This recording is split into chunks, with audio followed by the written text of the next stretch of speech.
Hello बच्चों, एक बार फिर से आप सभी का स्वागत है आपके अपने educational YouTube channel Rohit Dhiman maths पर। बच्चों, आज की क्लास में हम क्लास 10th के मैथमेटिक्स की चैप्टर 3 की एक्सरसाइज 3.6 को सॉल्व करेंगे। इसको हम दो पार्ट में सॉल्व करेंगे। फर्स्ट पार्ट में हम क्वेश्चन नंबर 1 के सभी पार्ट्स को सॉल्व करेंगे। तो देखते हैं फुल डिटेल। इससे पहले एक्सरसाइजेस जितनी भी हैं सब सोल्व करवाई जा चुकी हैं और उनके लिंक आपको इस वीडियो के डिस्क्रिप्शन में मिल जाएंगे। और अगर आपको क्लास नोट्स और पीडीएफ्स चाहिए तो आपको टेलीग्राम चैनल ज्वाइन कर लेना है या फिर व्हाट्सएप ग्रुप ज्वाइन कर लेना है, उनके लिंक भी डिस्क्रिप्शन में दिए गए हैं। तो आज आपके पास यहाँ जो एक्सरसाइज है उस एक्सरसाइज में आपसे समीकरणें जो दी गई हैं वो रैखिक नहीं है। आप देख सकते हैं ये समीकरण भी रैखिक नहीं है, ये समीकरण भी रैखिक नहीं है, और दूसरे पार्ट में देख सकते हैं ये भी रैखिक नहीं है, ये भी रैखिक नहीं है। रैखिक समीकरणें आपको नहीं दी गई हैं, लेकिन हम कुछ प्रतिस्थापनों द्वारा अर्थात x के या 2x के स्थान पर कुछ ऐसे प्रतिस्थापन ले लें जिससे ये रैखिक बन जाए, तो इसको सोल्व किया जा सकता है रैखिक समीकरण की तरह ही बिल्कुल। अर्थात कुछ प्रतिस्थापनों का प्रयोग करके हम इनको रैखिक समीकरणों में बदल लेते हैं पहले, और फिर उनको सोल्व कर लिया जाता है। ठीक है, तो कैसे बदलते हैं डिटेल से डिस्कशन करेंगे इस वीडियो के अंदर। तो चलिए शुरू करते हैं। इस क्वेश्चन का फर्स्ट पार्ट लेता हूं। ये फर्स्ट पार्ट है। इसमें दो समीकरणें दी गई हैं। ये एक दी गई है 1/2x प्लस 1/3y बराबर 2, 1/3x प्लस 1/2y बराबर 13/6। ठीक है, ये समीकरणें आपको दी गई हैं। तो सबसे पहले हम इनको समीकरण 1 और समीकरण 2 मान लेते हैं। इसको हम समीकरण 1 मान लेंगे और इसको समीकरण 2 मान लेंगे। ठीक है, समीकरण 1 हो गई, समीकरण 2 हो गई। तो अब हम यहाँ प्रतिस्थापन करेंगे। कैसा प्रतिस्थापन करेंगे वो आप ध्यान से देखिएगा। यहाँ देखिए 1/x यहाँ भी है और नीचे वाली समीकरण में यहाँ भी 1/x है। इसी प्रकार 1/y यहाँ भी है और 1/y यहाँ भी है। तो हम इन समीकरणों को रैखिक बनाने के लिए मान लेते हैं 1/x बराबर है कोई चर u मान लेते हैं। ठीक है, u, तथा 1/y बराबर v मान लेते हैं। ठीक है, तब समीकरण 1 से देखो क्या होगा। समीकरण 1 से, समीकरण 1 में आप 1/x के स्थान पर u रख देंगे तो ये u/2 हो जाएगा, प्लस इसी प्रकार 1/y के स्थान पर आप v रखेंगे तो ये v/3 हो जाएगा और इक्वल्स टू 2 हो जाएगा। ठीक है, या मैं इस पूरी समीकरण में 2 और 3 का एलसीएम अर्थात 6 से गुणा कर दूं तो ये 3u प्लस 2v बराबर 12 हो जाएगा। ठीक है, इसको आप समीकरण 3 कह दीजिए। फिर आप इसी प्रकार से समीकरण 2 में 1/x के स्थान पर u रखोगे तो ये u/3 हो जाएगा, प्लस 1/y के स्थान पर v रखोगे तो ये v/2 हो जाएगा और इक्वल्स टू 13/6 हो जाएगा। ठीक है, यहाँ 13/6 है हमारे पास। अब इसमें मैं 2 और 3 दोनों के एलसीएम अर्थात 6 से गुणा कराऊं तो इस समीकरण को मैं इस प्रकार लिख सकता हूं 2u प्लस 3v बराबर 13। 6 से गुणा कराकर यहाँ 6 से 6 कट गया, ये वाला 6, और बाकी यहाँ 3 दूनी 6 और 2 तिया 6। समझ रहे हो ना? इस बात को मैं लिखकर नहीं दिखा रहा हूँ क्योंकि अब आप 10th में आ चुके हैं और अगर मैं इसको लिखकर दिखाऊँ तो ये थोड़ा डाउन लेवल होगा। ठीक है, उम्मीद है आप समझ गए होंगे। अब यहां से आगे ये जो समीकरण 3 और समीकरण 4 है, इन्हें आपको हल करना है और कोई कंडीशन नहीं लगाई है कि किस विधि से हल करना है। चाहे आप इसमें प्रतिस्थापन विधि लगाओ या विलोपन विधि लगाओ या वज्र गुणन विधि लगाओ, जैसी आपकी मर्जी। तो जैसा कि हम देख रहे हैं यहाँ, अगर u के गुणांकों को देखें तो वहां 3 है, यहाँ 2 है, यहाँ 2 है और यहाँ 3 है v के गुणांक। अर्थात गुणांक अलग अलग हैं, कोई एक दूसरे के टेबल में नहीं आता। और जब ऐसा होता है तब सबसे उपयुक्त विधि रहती है वज्र गुणन विधि। तो मैं यहाँ वज्र गुणन विधि लगा देता हूं। अब ये 3u प्लस 2v माइनस 12 लिख रहा हूं समीकरण 1 से, समीकरण 3 से, बराबर 0। कहां से लिखा मैंने? ये समीकरण 3 से लिखा। और 2u plus 3v minus 13 equals to 0, ये मैंने लिख दिया समीकरण 4 से। ठीक है। अब x upon y upon 1 upon यहाँ, अच्छा यहाँ एक बात ध्यान देने की ये है कि यहाँ एक्स वाई नहीं है समीकरणों में, क्या है? u और v है, तो हम u और v रख लेंगे। अब u वाले गुणांक इसमें नहीं लेने हैं। u के नीचे जब आप गुणांकों को लिखेंगे तो उसमें u के गुणांक नहीं लेने हैं, v से शुरुआत करनी है। तो 2 और 3 ले लेता हूँ, 2 और 3, और -12 और -13 ले लेता हूँ, -12 -13। फिर v के नीचे जब गुणांक लिखोगे तो v वाले गुणांक नहीं लिखने हैं। एक तो ये एज इट इज आगे लिख देने हैं, -12 -13। v वाले गुणांक लेने नहीं है तो कौन से गुणांक लोगे? u वाले, 3 और 2। फिर इनको एज इट इज आगे लिख दो, 3 और 2 आगे लिख दिए। और फिर सबसे पहले वाले गुणांक जो लिखे हुए थे 2 और 3, उनको लास्ट में लिख दिया, 2 और 3। समझ गए? अब इसको क्रॉस मल्टीप्लाई करवा देना है। क्रॉस मल्टीप्लाई कैसे?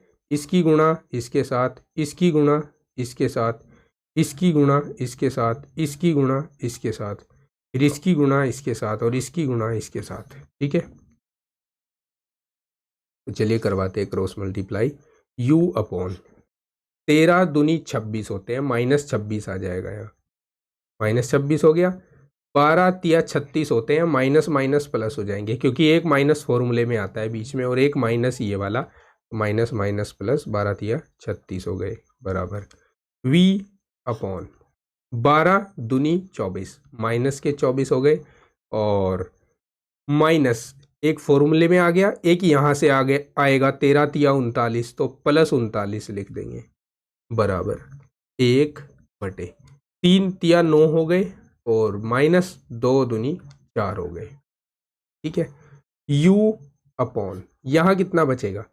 6 में से 6 0 बच जाएगा, 3 में से 2 गया 1 बच जाएगा, यहाँ 10 बच जाएगा। ठीक है, v अपॉन यहाँ कितना बच जाएगा? 9 में से 4 घटा दीजिए 5 बच जाएगा और 3 में से 2 घटा दीजिए 1 बच जाएगा और यहाँ कितना बच जाएगा? 1/5 बच जाएगा। अब हम u अपॉन 10 और 1/5 इसको बराबर रखेंगे। अब तो यहाँ से या u का वैल्यू हमें मिलेगा 1/5 गुणा 10, 10 की क्रॉस मल्टीप्लाई करा दी इसके साथ। ठीक है, तो यहाँ से u का वैल्यू हमें 5 दूनी 10 अर्थात 2 मिल रहा है, तो u इक्वल्स टू 2 मिल गया। ठीक है, अभी इसको ध्यान रखना कि u का वैल्यू 2 आया है।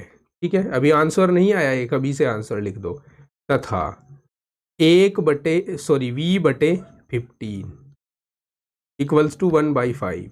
ठीक है, या यहाँ से v की वैल्यू हम रख सकते हैं 1/5 गुणा 15, 5 या 15, v की वैल्यू 3 आ गई। ठीक है, अभी आंसर नहीं लिखेंगे क्योंकि आंसर अभी नहीं आए हैं, v की वैल्यू आई है। अब ध्यान देने वाली बात क्या है कि u तो हमारे पास था ही नहीं और ना ही हमारे पास v था, ये तो हमने खुद माने थे। तो अब u किसके बराबर माना था हमने? 1/x के बराबर माना था ना, 1/x बराबर u था और वो किसके इक्वल आ गया, 2 के इक्वल आ गया। इम्प्लाइज दैट 1/x का वैल्यू 2 आ गया और मुझे चाहिए x का वैल्यू, तो मैं इनका रेसिप्रोकल कर दूं। x को भाई ऊपर ले जा रहा हूं, तो x को ऊपर ले जाने पर रेसिप्रोकल करना बुलाते हैं उसको, तो 2 को नीचे लाना पड़ेगा। अर्थात मेरे कहने का मतलब क्या है कि मैं इन दोनों को 1 के बटे में रख दूं, 1/x को भी 1 के बटे में रख दिया और 1/2 को भी 1 के बटे में रख दिया, या यहाँ से ये x चला जाएगा ऊपर, तो x का वैल्यू कितना आ जाएगा, 1/2 आ जाएगा।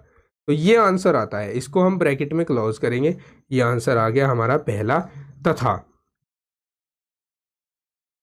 1/y किसके इक्वल था, v के इक्वल था, जो कि 3 आ गया। या अगर हम रेसिप्रोकल करें, टेकिंग रेसिप्रोकल या फिर व्युत्क्रम करने पर y बराबर हो जाएगा 1/3। ये हमारा सेकंड आंसर आ गया। ठीक है, तो इनको हम आंसर्स लिख देंगे, ये भी आंसर है और ये भी आंसर है।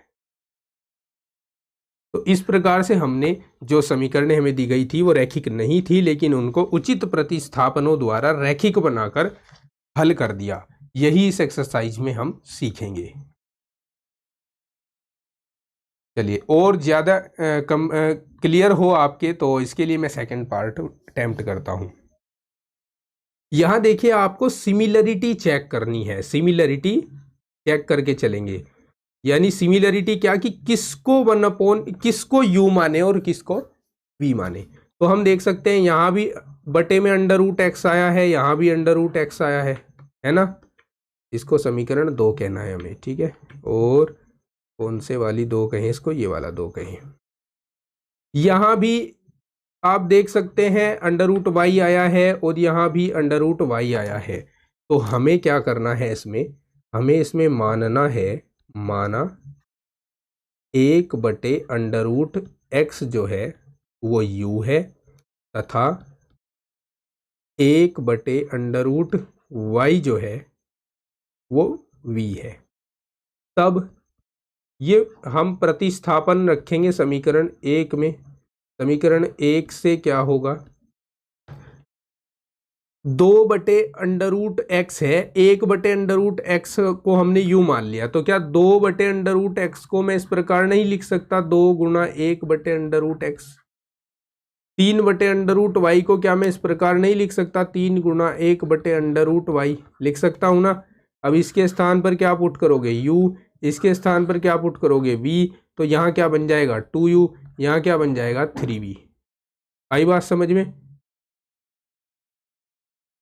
चलिए लिखते हैं फिर। समीकरण 1 हो जाएगी 2u + 3v = 2। इसको आप इक्वेशन 3 कह दीजिए। अब समीकरण 2 से, समीकरण 2 से क्या हो जाएगा, अब तो डायरेक्टली आप लिख दीजिए 4u - 9v = -1। This is equation 4। अब इक्वेशन 3 और 4 को करना है सोल्व। आपके पास बहुत सारे मेथड हैं, 3 मेथड तो हैं ही हैं। तो तीनों में से यहाँ कौन सा मेथड लगता हुआ ज़्यादा बढ़िया लगेगा, यानी जिससे आसान होगा काम, वो है विलोपन विधि। कैसे, हम देख सकते हैं यहाँ 2 के पहाड़े में 4 आता है, तो इसका मतलब हम u के गुणांक को बराबर कर सकते हैं। 3 के पहाड़े में 9 आता है, इसका मतलब हम v के गुणांक को आसानी से बराबर कर सकते हैं। जिसमें गुणांक आसानी से बराबर हो जाए उसमें हम विलोपन विधि लगा देते हैं। तो इसमें मैं 3 से गुणा कर रहा हूँ, 3 से गुणा करने पर क्या होगा कि ये 9 हो जाएगा, और 9v से नीचे वाला 9v कट जाएगा। और कैसे कटेगा, जब हम इन समीकरणों को जोड़ेंगे, जोड़ने पर, तो ये 9v से 9v तो कैंसिल हो जाएगा। 3 दूनी 6, 3 दूनी 6, और 6u और 4u जुड़कर 10u हो जाएंगे, बराबर 3 दूनी 6, और 6 में से 1 घट जाएगा, 5 बच जाएगा, या फिर u का वैल्यू आ जाएगा 5/10। 5 एकम 5, 5 दूनी 10, दैट मीन्स u का वैल्यू आएगा 1/2। ठीक है, ये u का वैल्यू आ गया, इसको हम क्लोज कर लेते हैं ब्रैकेट में। ठीक है, अब हम u का वैल्यू उठाकर किसी एक समीकरण में रख लेते हैं, या तो समीकरण 3 में रख लेते हैं या फिर समीकरण 4 में रख लेते हैं। तो किसी भी एक समीकरण में प्रतिस्थापित करके v का वैल्यू आ जाएगा। अब u इक्वल्स टू 1/2 समीकरण 3 में रख रहा हूं मैं, 3 में रखने पर जैसे ही रखेंगे तो 2 गुणा u के स्थान पर 1/2 आ जाएगा प्लस 3v बराबर 2 आ जाएगा। 2 से 2 कैंसिल आउट हुआ, 3v यहीं एज इट इज रहा और ये वाला 1 इधर आकर घट जाएगा 2 में से, तो 2 माइनस 1 हो जाएगा। अब इसके बाद हम यहाँ लिखेंगे v इक्वल्स टू, यहाँ तो 1 बचेगा और ये 3 आ जाएगा इसके अपोन में 1 के, तो 1/3 आ गया। ठीक है, आंसर नहीं आया है अभी, इसलिए हम क्या करेंगे, ब्रैकेट में 1 भी नहीं करेंगे अभी। अब क्योंकि जो u था ना वो किसके इक्वल था, 1/√x के इक्वल था, तथा जो v था वो किसके इक्वल था, 1/√y के इक्वल था। अब यहाँ u की वैल्यू रख दो, क्या थे u की वैल्यू, 1/2 है, ये 1/√x के बराबर आ गया, तथा v का वैल्यू रख दो, क्या है v का वैल्यू, 1/3 है, तो ये 1/√y के इक्वल आ गया। अब हम क्या करते हैं, क्रॉस मल्टीप्लाई करते हैं, या √x बराबर 2 हो जाएगा तथा इधर से √y बराबर 3 हो जाएगा। दोनों ओर का वर्ग कर दो, वर्ग करने पर जब दोनों ओर का वर्ग करोगे तो यहाँ से रूट हट जाएगा, x बराबर 2 दूनी 4 हो जाएगा, 2 का वर्ग 4 होता है। ठीक है, तो ये आता है अपना आंसर। और इसी प्रकार से इधर वर्ग करोगे तो y बराबर 9 हो जाएगा, तो ये भी आता है अपना आंसर। तो ये है हमारे आंसर्स, ये भी आंसर है और ये भी आंसर है, दोनों ही इस दी गई समीकरण युग्म का हल है।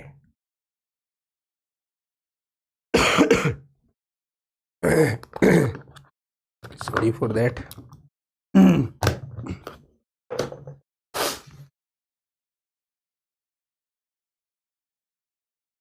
थर्ड क्वेश्चन है आपके सामने, इसको इक्वेशन फर्स्ट कह दीजिए, इसको इक्वेशन सेकंड कह दीजिए। ठीक है, कह दिया इक्वेशन फर्स्ट और इक्वेशन सेकंड। मान लेते हैं अब कि जो 1/x है ना वो u के इक्वल है, तथा यहाँ y अपोन में नहीं आया, फिर भी हम कंफ्यूज न हो इसके लिए directly y equals to v मान लेते हैं। ठीक है, नहीं तो एक u हो जाएगा एक y ही रहेगा, तो थोड़ा सा अटपटा लग सकता है। वैसे y लेकर चल सकते हो, कोई प्रॉब्लम नहीं है। ठीक है, तब हम बात करें समीकरण 1 की, समीकरण 1 से 1/x के स्थान पर u रखने वाले हो तो 4 तो ऊपर एज इट इज रहेगा ना, 4 के साथ u आ जाएगा, 4u प्लस 3 के साथ v आ जाएगा, क्योंकि y के स्थान पर हम v रख रहे हैं, बराबर 14 हो गया। ये समीकरण 3 कह दीजिए इसको। और नीचे 3u समीकरण 2 से, समीकरण 2 से, समीकरण 2 से 3u माइनस 4v बराबर 23 हो जाएगा। ये हमारी समीकरण 2 हो गई है, समीकरण 2 नहीं 4 हो गई है, ये हमारी समीकरण 4 हो गई। अच्छा जी, अब हमारे पास 3 मेथड है, तीनों में से आप कौन सा यहाँ अप्लाई करोगे। यहाँ हम करते हैं वज्र गुणन विधि, तो x अपोन लिख लिया, y अपोन लिख लेते हैं और 1 अपोन लिख लेते हैं।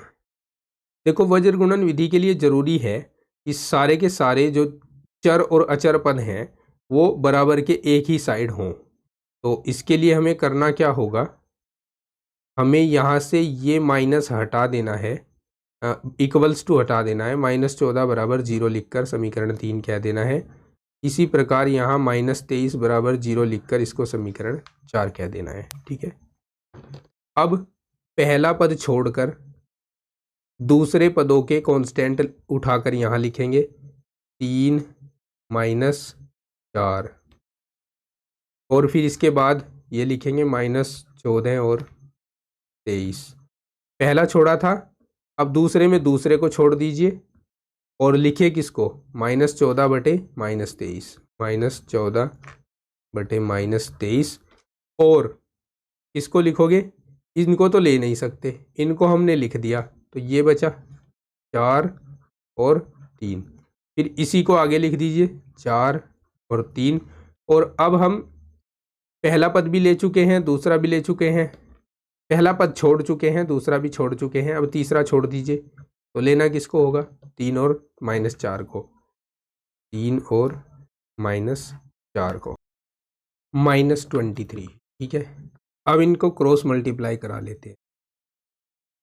देखिए 23 तिया 69 होंगे, -69 आ जाएगा, -14 चौका 56 होंगे, -56 हो जाएगा, क्योंकि ये वाला माइनस और ये वाला माइनस तो प्लस हो जाएंगे, इक्वल्स टू v अपॉन 14 तिया 42 हो जाएगा, -42 आ गया, -23 चौका 92 होते हैं, और ये वाला माइनस और एक ये वाला माइनस जुड़कर प्लस हो जाएंगे, तो 23 चौका 92 हो जाएंगे। ठीक है, बराबर 1 बटे में 4 चौक 16 -16 हो गए, और 3 तिया 9 -9 हो गए। ठीक है, अब देखिए u अपॉन, यहाँ कितने हो गए, 9 और 6 15, 6 और 5 11 और 1 12, 125 हो गए माइनस के, इक्वल्स टू v अपॉन, यहाँ 92 में से 42 घटे तो 50 बच गए पॉजिटिव यानी प्लस के, और 1 बटे -16 -9 जुड़कर -25 हो गए। अब हम u अपॉन -125 वाला टर्म लेंगे, और इसके साथ 1 अपॉन -25 लेंगे, यानी थर्ड टर्म लेंगे, फर्स्ट और थर्ड टर्म। ठीक है, तथा साथ ही साथ सेकंड टर्म लेंगे v अपॉन 50 वाला, और इसके साथ थर्ड टर्म को लेंगे 1 अपॉन -25। ठीक है, या यहाँ से u की वैल्यू आ जाएगी 1 बटे -25 गुणा -125, तथा यहाँ से v की वैल्यू आ जाएगी v बराबर 1 बटे -25 गुणा 50, 25 पंजे 125, u का वैल्यू 5 आ जाएगा। ठीक है, u का वैल्यू कितना आया, 5 आया, तो इस u के वैल्यू को हम अभी रख लेते हैं सुरक्षित, और यहाँ से v का वैल्यू कितना आएगा, 25 दूनी 50 यानी -2 आएगा, इसको भी रख लेते हैं हम सुरक्षित करके अभी। अब देखिए, अब u किसके इक्वल माना था हमने, u हमने माना था 1 बटे x के इक्वल, जो कि 5 आ चुका है, या हम इसका रेसिप्रोकल कर दे तो x का मान 1 बटे 5 प्राप्त होगा। ठीक है, ये x का वैल्यू प्राप्त हुआ। साथ ही v किसके इक्वल माना था हमने, डायरेक्ट y के इक्वल, तो इम्प्लाइज दैट y का वैल्यू -2 आ गया। ये हमारा सेकंड क्वेश्चन है, सेकंड आंसर है। अब हम अपने आंसर को रीचेक करते हैं, या कहीं जांच करते हैं उत्तर की कि उत्तर सही आ गया है या नहीं। तो उसके लिए क्या करेंगे, एक समीकरण ले ली मैंने, दोनों दी गई समीकरणों में से कोई एक समीकरण ले ली, इसके LHS में मैं x और y के वैल्यू रखूंगा, तो RHS बन जाना चाहिए। तो रखता हूँ 4 बटे 1 बटे 5। ठीक है, x के स्थान पर 1 बटे 5 रख दिया, 3 गुणा -2, देखो 5 और 4 की गुणा होगी तो 20 हो जाएंगे, और प्लस माइनस माइनस हो जाएगा, 3 दूनी 6 हो जाएंगे, और 20 में से 6 घटे तो 14। इसका मतलब हमारे आंसर दोनों ही ठीक है, ये भी और ये भी। समझ गए बच्चों? चलिए नेक्स्ट पार्ट लेते हैं इसका, 1 मिनट।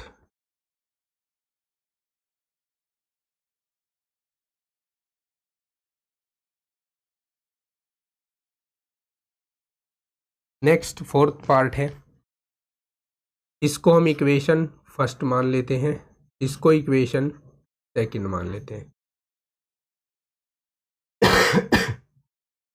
अब देखो, यहां मानेंगे देखो कॉमन क्या है, मतलब जो दोनों में सेम है, x minus one, X minus one, Y minus two और y माइनस टू। ठीक है, तो समझ गए किसको x मानना है, 1/x माइनस वन को u मानना है। ठीक है, और 1/y माइनस टू को v मानना है। अब मान तो लिया हमने, समीकरण एक से क्या बनेगा, समीकरण एक से देखो 1/x माइनस वन के स्थान पर आपको u रखना है, तो समीकरण एक से 5u प्लस v बराबर 2 हो जाएगा। समीकरण तीन कह दीजिए इसको, तथा समीकरण दो से क्या बनेगा, समीकरण दो से 6u minus 3v equals to 1 हो जाएगा। इसको समीकरण चार कह दीजिए। ठीक है, अब इन दोनों समीकरणों को हल करने के लिए मैं इसमें विलोपन विधि का प्रयोग करूंगा। क्यों? क्योंकि मैं देख पा रहा हूँ v के गुणांक आसानी से बराबर हो जाएंगे अगर मैं समीकरण तीन में 3 से गुणा करा दूँ तो 3 गुणा करा दूँ समीकरण तीन में, और फिर इनको जोड़ दूँ। जोड़ क्यों रहा हूँ? क्योंकि v के जो चिन्ह है वो अलग अलग है, यहाँ प्लस है यहाँ माइनस है, और जोड़ने पर ये कैंसिल आउट हो जाएंगे। तो जोड़ने पर v वाला टर्म कैंसिल आउट हो गया, 3 पंजे 15 हो गया, 15 में 6 जुड़ गया तो 21u हो जाएगा। ठीक है, 3 की और 2 की गुणा होगी 6 आ जाएगा, 6 में 1 जुड़ जाएगा तो 7 हो जाएगा, या फिर u का वैल्यू यहाँ से मिलेगा 7/21, 7 एकम 7, 7 या 21। दैट मीन्स u का वैल्यू मिल जाएगा 1/3। अभी इस u के वैल्यू को संभाल कर रखते हैं और इस u के वैल्यू को उठाकर इक्वेशन 3 या 4 दोनों में से किसी एक में रख लेते हैं। ठीक है, तो समीकरण 3 में अभी मैं इसको रख रहा हूं, u का मान समीकरण 4 में रख लेते हैं, u का मान समीकरण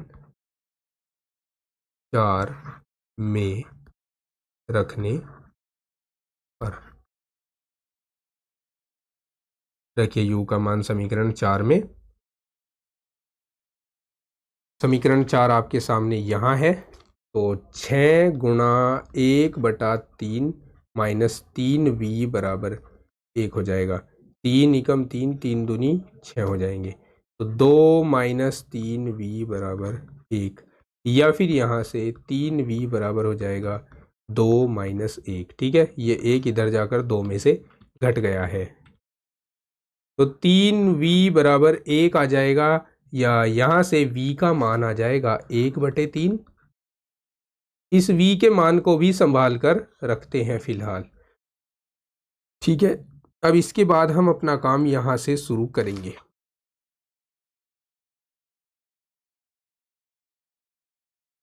अब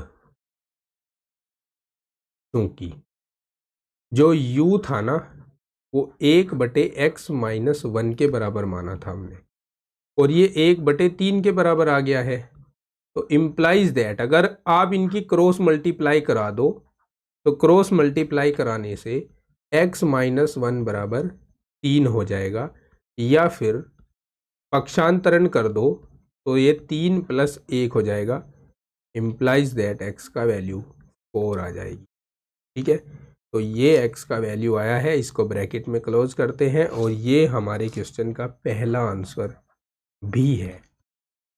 ठीक है, इसके बाद v जो था वो हमने 1/y माइनस 1 के इक्वल माना था। ठीक है, देख सकते हो आप एक बार, 1/y माइनस 2 के इक्वल, 1/y माइनस 2 के इक्वल माना था हमने उसको, और ये किसके बराबर आ गया है, 1/3 के बराबर आ गया है। या फिर इनकी क्रॉस मल्टीप्लाई करा दे तो y माइनस 2 बराबर 3 आ गया है, या फिर हम कह सकते हैं y बराबर 3 प्लस 2 आ जाएगा, y का मान 5 आ जाएगा। अब बारी आती है अपना आंसर चेक करने की, और चेक करके ये संतुष्ट करने की होने की कि हमारा आंसर ठीक है कि नहीं है। उसके लिए हमें दोनों में से किसी एक इक्वेशन को उठाना होगा। तो किसी एक इक्वेशन को उठा कर ले आते हैं यहाँ पर। ये मैंने एक समीकरण उठा लिया, इसमें x के स्थान पर x का और y के स्थान पर y का मान रख देते हैं। माफ़ी चाहूँगा, 5/4 - 1 प्लस 4 आया था ना, यस, x का वैल्यू 4 आया था, और 1/5 - 2 इक्वल्स टू 5/3 रह जाएगा यहाँ, और प्लस यहाँ 1/3 रह जाएगा। एलसीएम 3 आ गया, 5 और 1 6 हो गए जुड़कर, 3 दूनी 6 आ गया 2, और आरएचएस भी क्या है 2 है। तो ऐसे हो गई जांच, ये आंसर ठीक है या नहीं है। ये पूछेगा नहीं आपसे जांच करने को, ये आप अपनी संतुष्टि के लिए कर रहे हैं, जिससे आपको ये पता चल जाए कि आंसर आपका ठीक आ गया है कि नहीं आ गया है।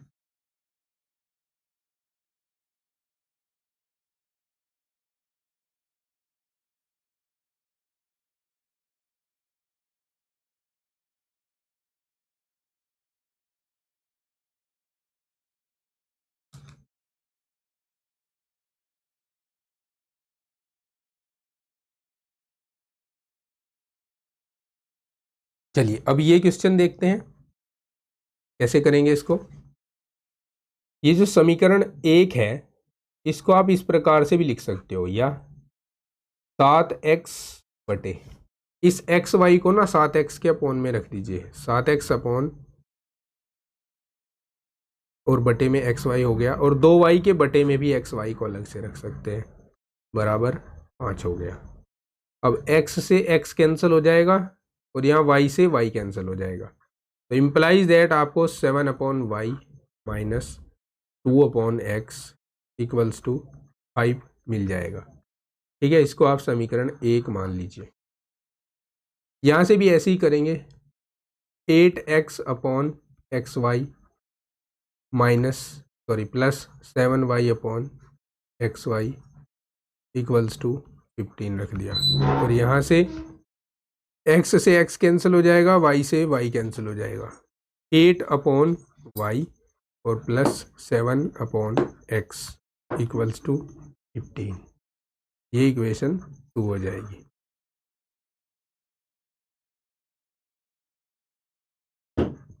अब मान लेते हैं कि 1/x बराबर u है, व 1/y बराबर v है। ऐसा लिखने पर समीकरण 1 से हमारे पास जो रैखिक समीकरण बनेगी वो कुछ इस प्रकार से होगी। देखो, 1/y के स्थान पर हम v रख रहे हैं, तो ये 7v हो जाएगा, माइनस 1/x के स्थान पर u रख रहे हैं, तो ये 2u हो जाएगा, और इक्वल्स टू 5 हो जाएगा। समीकरण 2 से 8v और 7u, 8v plus 7u equals to 15 हो जाएगा। ठीक है, या हम इस समीकरण को ऐसे लिख दें, 7v minus 2u minus 5 equals to 0, या इसको ऐसे लिख दें, 8v plus 7u minus 15 equals to 0। ये समीकरण 3 हो गई, और ये समीकरण 4 हो गई। दोनों को वज्र गुणन विधि से हल करेंगे।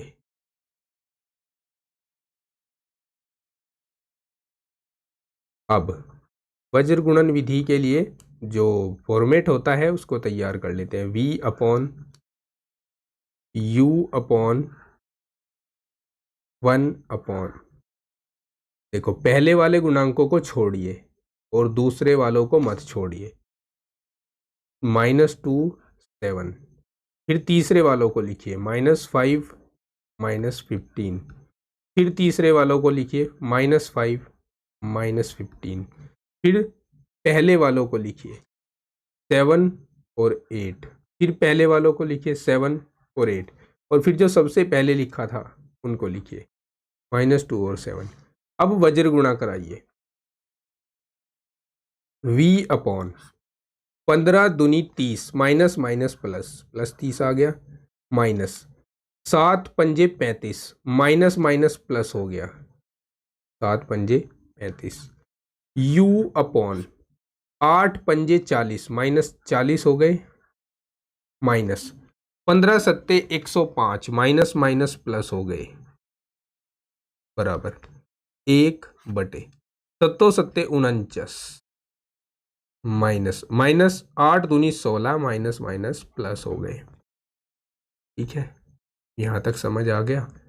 v अपॉन 35 और 30 जुड़कर 65 हो गए, u अपॉन 105 में से 40 घट गए, 65 बच गए,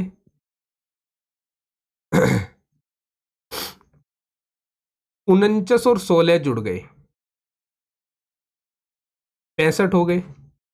अब v upon 65 equals to 1 upon 65 लेंगे, यानी ये वाला और ये वाला टर्म लेंगे, तथा u upon 65 equals to 1 upon 65 लेंगे। अब 65 से 65 काट दो, नीचे नीचे यहाँ भी 65 से 65 काट दो, तो v का वैल्यू 1 आ जाएगा, संभाल कर रख लेना, u का वैल्यू भी 1 आ जाएगा, संभाल कर रख लेना, दोनों को संभाल कर रख लिया हमने। ठीक है, अब लेकिन u तो u था ही नहीं और v भी नहीं था, ये तो 1 अपॉन एक्स और 1 अपॉन वाई के इक्वल्स था। अब v इक्वल्स था 1 अपॉन वाई के, तथा u इक्वल्स टू था 1 upon X, implies that 1 upon Y किसके बराबर आ गया, 1 के, तथा 1 अपॉन एक्स बराबर आ गया 1 के, इम्प्लाइज दैट y का मान भी 1 है तथा x का मान भी 1 है। तो ये y x के मान आ गए, इनको हम ब्रैकेट में क्लोज कर लेते हैं। और अब बारी आती है आंसर को चेक करने की कि आंसर सही आ गया है कि नहीं आ गया है। उसके लिए मैं दोनों में से किसी एक इक्वेशन को उठा लेता हूँ। ये वाली इक्वेशन मैंने उठा ली, इसमें मैं LHS लेता हूँ, LHS 7x - 2y upon XY, यहाँ वैल्यू रखता हूँ और देखता हूँ RHS बन रही है या नहीं बन रही है। तो बिल्कुल बन रही है, 7 में से 2 घट गए, 5 आ गया, तो उसका मतलब हमारे आंसर दोनों ही ठीक है। समझ गए? अच्छा जी, अब नेक्स्ट क्वेश्चन देखिए। नेक्स्ट क्वेश्चन ठीक इसी के जैसा है। इसी के जैसा क्यों कह रहा हूँ, क्योंकि ये जो XY इधर है इसको उठाकर आप यहाँ अपोन में रखोगे, और ये XY है इसको उठाकर यहाँ अपोन में रखोगे, और उसके बाद x से x, y से y कट जाएगा, तो ये सेम बन जाएगा इसी तरह का, जिस तरह का आपने पढ़ा है। ठीक है, बाकी ये अभी के लिए ये दोनों क्वेश्चन, एक तो ये वाला और एक ये वाला, यानी 7वां पार्ट और 8वां पार्ट आपके लिए होमवर्क है। अगर नहीं हो पाया तो नेक्स्ट वीडियो में हम इसको आपको करवाएंगे सोल्व, और नेक्स्ट वीडियो अभी आप स्क्रीन पर देख सकते हैं, अभी आपको शो हो रहा है, यहाँ से टच करके आप नेक्स्ट वीडियो पर, ये नेक्स्ट पार्ट पर जा सकते हैं इस एक्सरसाइज के। तो फिलहाल इस वीडियो में इतना ही, मिलते हैं आपको नेक्स्ट वीडियो में। जाते जाते कहूँगा कि चैनल सब्सक्राइब नहीं किया है तो सब्सक्राइब कर दे, वीडियो को लाइक और शेयर जरूर कर देना। Take care, bye bye, have a nice day.